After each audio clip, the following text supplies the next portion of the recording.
नमस्कार दोस्तों, स्वागत है आपका पैरानॉर्मल वर्ल्ड चैनल पर, जहां मैं आपके लिए कोशिश करती हूं ऐसी रहस्यमयी और कुछ शक्तियों के बारे में जानकारी लाने की जिनके बारे में कभी कभी सुनना या फिर पढ़ना भी मुश्किल होता है।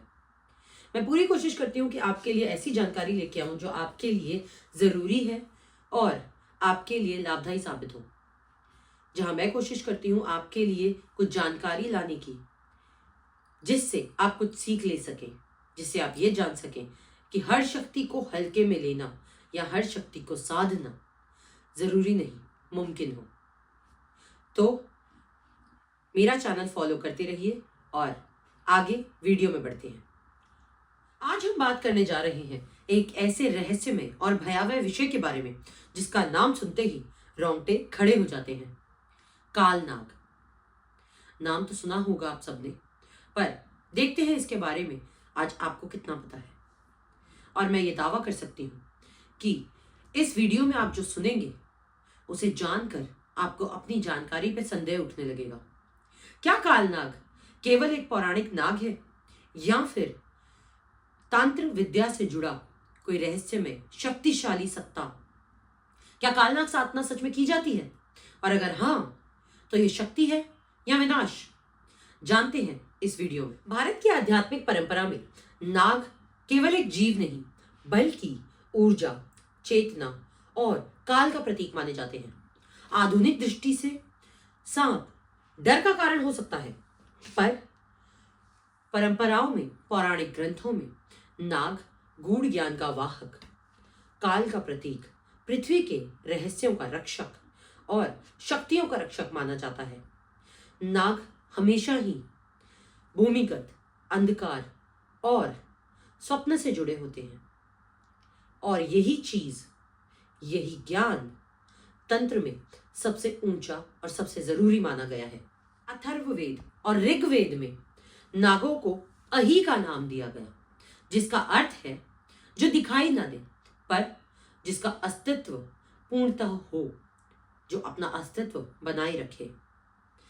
इसीलिए नागों को अदृश्य शक्ति से जोड़ा जाता है और कहते हैं कि नागों को प्राण शक्ति के रूप में देखा जाता है।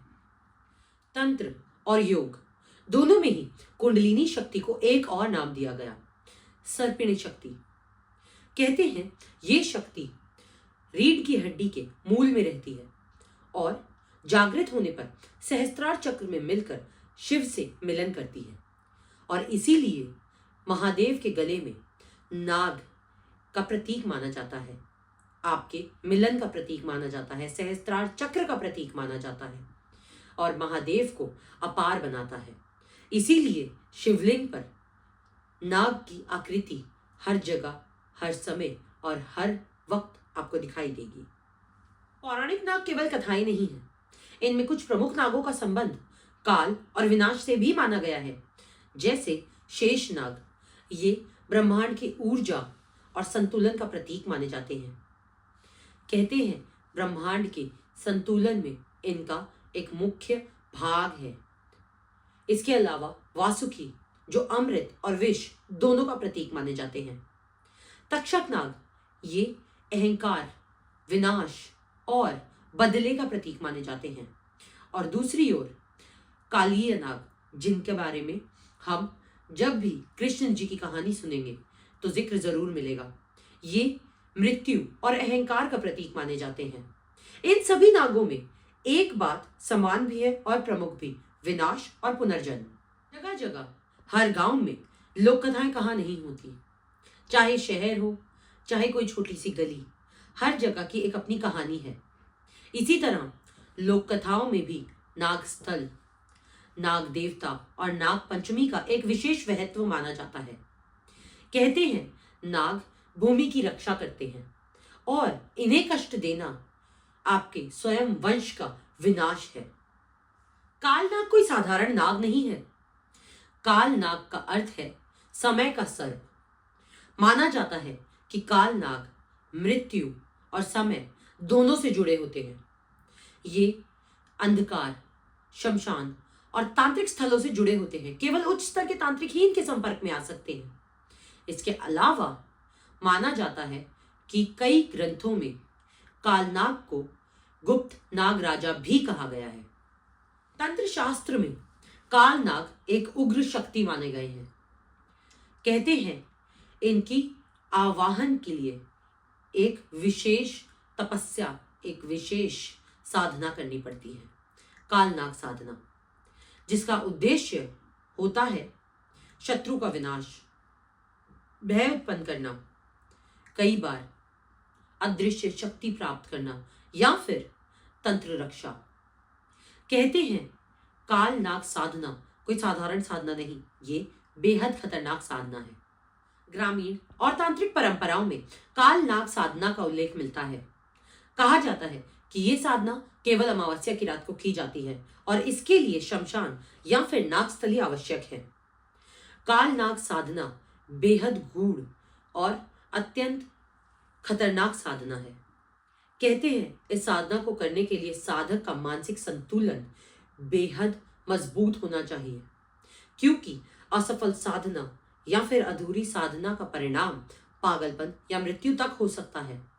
कालनाग साधना कोई साधारण कथा नहीं है। ये हमें सिखाती है कि हर शक्ति की लालसा विनाश ला सकती है और तंत्र का मार्ग भय और अनुशासन से भरा हुआ है। कालनाग कोई कथा पात्र नहीं, बल्कि तंत्र में मानी जाने वाली एक उग्र और कर्म आधारित ऊर्जा सत्ता है। कालनाग कोई मंत्र से बंधी शक्ति नहीं, ये मनोस्थिति और कर्म आधारित ऊर्जा है। ये कर्मों से बंधती है। और हाँ, कालनाग को बुलाया नहीं जाता, ना ही ये किसी का आवाहन लेता है। ये स्वयं आकर्षित होता है, स्वयं प्रकट होता है। तंत्र में हर शक्ति को चेतना, स्थान और तत्वों से जोड़ा जाता है। नाग तत्व के 4 स्तंभ हैं। पहला है मूलाधार चक्र। यही चक्र कुंडलिनी शक्ति का मूल केंद्र माना जाता है।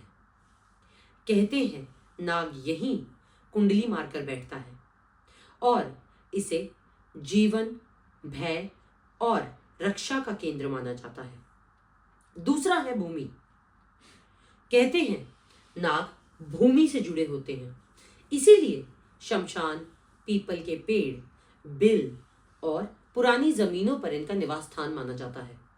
तीसरा है रात्रि और मौन, क्योंकि नाग रात्रि, अंधेरे और मौन का प्रतीक माने जाते हैं, दिन का नहीं। मौन तंत्र में स्थायी ऊर्जा लाते हैं। चौथा और अंतिम है स्थिर चित्त, क्योंकि डरा हुआ मन नाग शक्ति को असंतुलित कर सकता है, नाग तत्व को असंतुलित कर सकता है। कहा जाता है जहां मंत्र नहीं बोले जाते, जहां डर भी मौन हो जाता है, वहीं पर नाग तत्व जागृत होता है। यहाँ पर सबसे बड़ा अंतर, सबसे प्रमुख अंतर ये है कि सभी नाग रक्षक नहीं होते और ना ही सभी नाग कल्याणकारी होते हैं। काल नाग को उग्र माना जाता है क्योंकि ये परिवर्तन लाता है। इसे विध्वंसक माना जाता है क्योंकि परिवर्तन हमेशा टूटने से आता है। इसे कर्मबद्ध माना जाता है क्योंकि ये किसी की इच्छा से नहीं आता।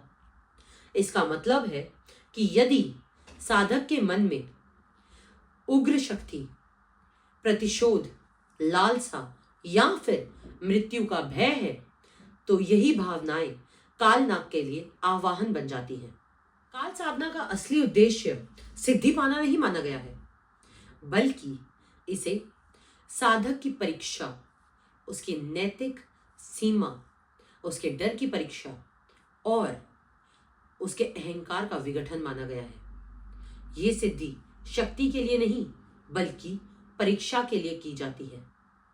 कहते हैं इसका सीधा सीधा मतलब है कि यदि कोई साधक इस मार्ग पर सिद्धि या शक्ति की लालच से उतरा तो वही उसके विनाश का कारण बन जाती है। इस साधना के कुछ गुप्त नियम हैं। इस साधना को, कुछ भाग को जानबूझकर अधूरा या फिर संकेतात्मक रखा गया है क्योंकि पूरा ज्ञान केवल गुरु से मिल सकता है। ग्रंथों में केवल दिशा दिखाई जाती है।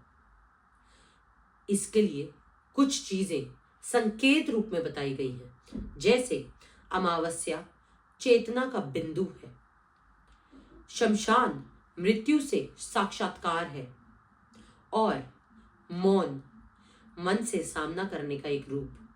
कहा जाता है कि ये साधना बाहरी नहीं बल्कि एक आंतरिक युद्ध है। साधना में असफलता के भयानक परिणाम हो सकते हैं, और ये सिर्फ डराने के लिए नहीं लिखा गया।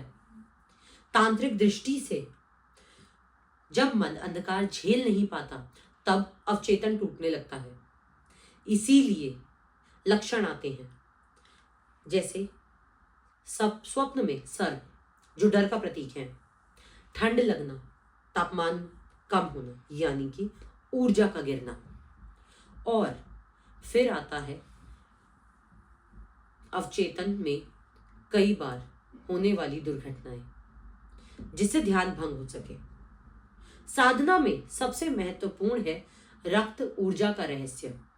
ये बलि की बात नहीं है, ये बात है रक्त में संग्रहित भावनात्मक स्मृतियों की। तंत्र में कहा जाता है कि हिंसा भी एक ऊर्जा छोड़ती है। स्वयं घृणा, आत्मघृणा एक प्रकार की आहुति है। इसीलिए माना जाता है कि कालनाग रक्त से नहीं बल्कि मन के अंधकार से आकर्षित होते हैं। ये विद्या अक्सर छिपाई जाती है क्योंकि ये शक्ति कोई नैतिक फिल्टर नहीं रखती। इसीलिए शायद सच्चे तांत्रिक अक्सर चुप रहते हैं, ना वो लिखते हैं, ना वो बताते हैं, ना ही वो किसी से बात करते हैं। वो ज्यादातर मौन रहते हैं क्योंकि इस विद्या को वाहन बनाकर, हथियार बनाकर अंधकार साधक को स्वयं में एक राक्षस बना सकता है। कालनाग दृष्टि नहीं, वह न्याय है, क्योंकि हिंदू दृष्टि में कर्म केवल किया गया अच्छा बुरा काम नहीं या कर्म नहीं। कर्म का अर्थ है आपके द्वारा किया गया कार्य, छुपाई गई भावनाएं, किए गए सोचे गए अच्छे बुरे, किसी को दिया गया भय, या फिर खुद से बोले गए झूठ। और हर कर्म अपने आप में एक ऊर्जा छाप छोड़ जाता है, क्योंकि कुछ कर्म दिखाई देते हैं पर कुछ कर्म सिर्फ आत्मा जानती है। कालनाग को कर्म दंडदाता भी कहा जाता है। शास्त्रों में चित्रगुप्त और यमराज जैसे स्पष्ट कर्म दंडदाता मौजूद हैं, पर इन्हें मौन दंडदाता कहा जाता है क्योंकि ये अचानक परिवर्तन लाते हैं। आपके कर्मों को उसके आधार पर दंड देते हैं, पर यह दंड बाहरी नहीं होता, ये आपके जीवन की दिशा और दशा दोनों अचानक बदल देते हैं। कालनाग सामान्य कर्मों से नहीं जुड़ता, ना ही सामान्य पापों से जुड़ता है। ये जुड़ता है बार बार किए गए अन्याय, जानबूझकर खराब की गई किसी की मानसिक स्थिति, मानसिक विनाश, तंत्र का दुरुपयोग, या फिर अहंकार कि मुझ पर कोई नियम लागू नहीं होता। जहां पर कोई इंसान स्वयं को न्याय और नियम से ऊपर समझने लगता है, वहीं काल सक्रिय हो जाता है।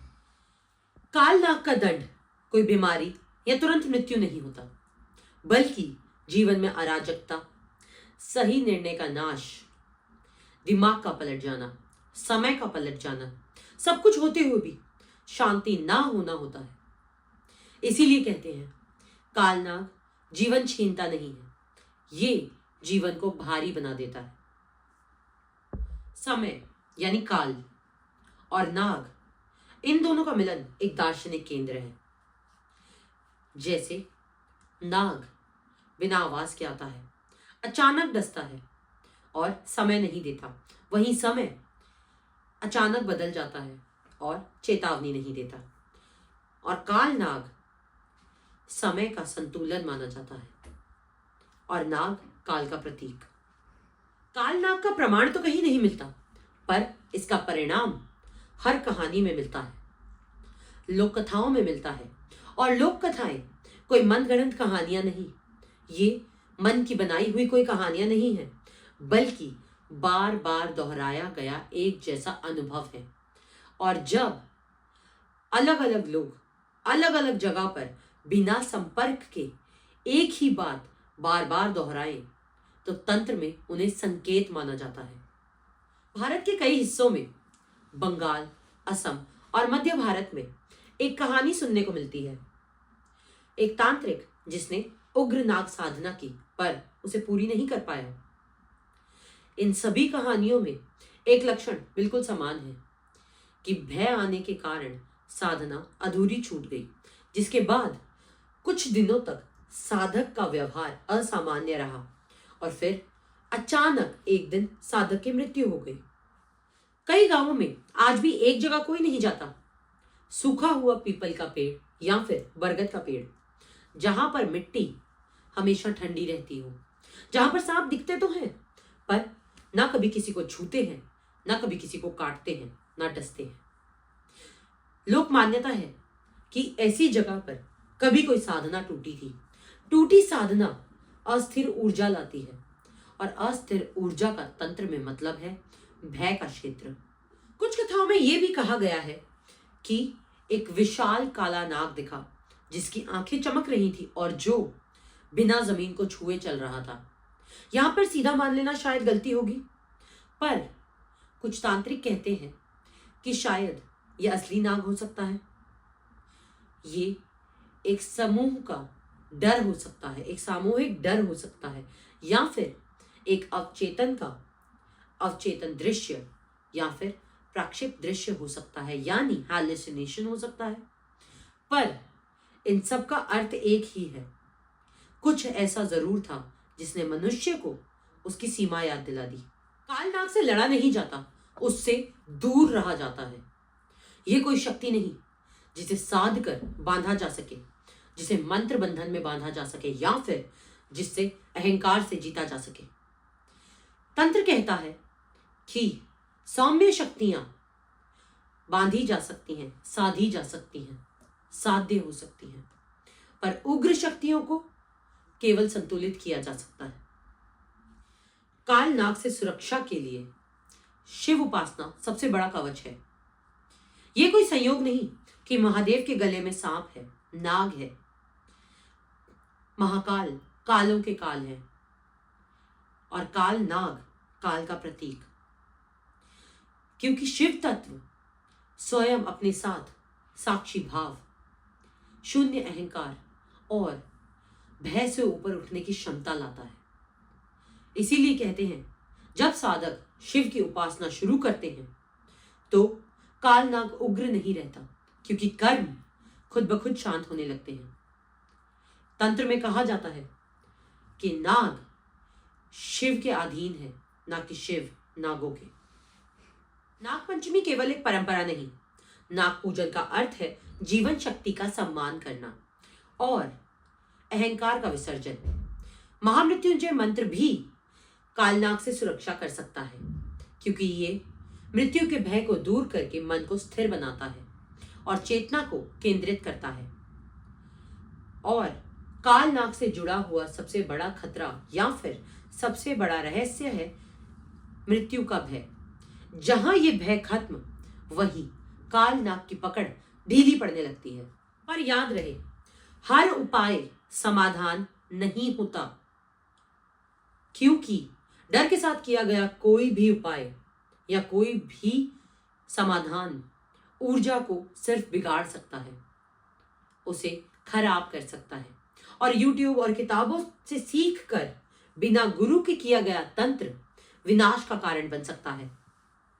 इसीलिए बिना गुरु के कोई भी तंत्र, यंत्र या मंत्र प्रयोग ना करें, इससे केवल विनाश आएगा। इसे स्वयं प्रयोग कभी ना करें। आज हमने कालनाग की कोई कथा नहीं सुनी, बल्कि हमने मनुष्य और काल के बीच के संबंध को समझने की कोशिश की है। कहते हैं हर शक्ति पाने के लिए नहीं होती, कुछ हमें हमारी औकात याद दिलाने के लिए होती है। तंत्र में कहा जाता है जब कोई साधक शक्ति के पीछे दौड़ता है तब तंत्र जन्म लेता है, और जब वो शक्ति अहंकार बन जाती है तब काल सक्रिय होता है। काल ना कोई राक्षस या फिर साधना की कोई वस्तु नहीं। ये हमारी सीमा का प्रतीक है, ये कर्मों का आईना है। शिव हमारे महादेव, हमारे महाकाल, ये साक्षी, चेतना, शक्ति या काल सभी के परे हैं।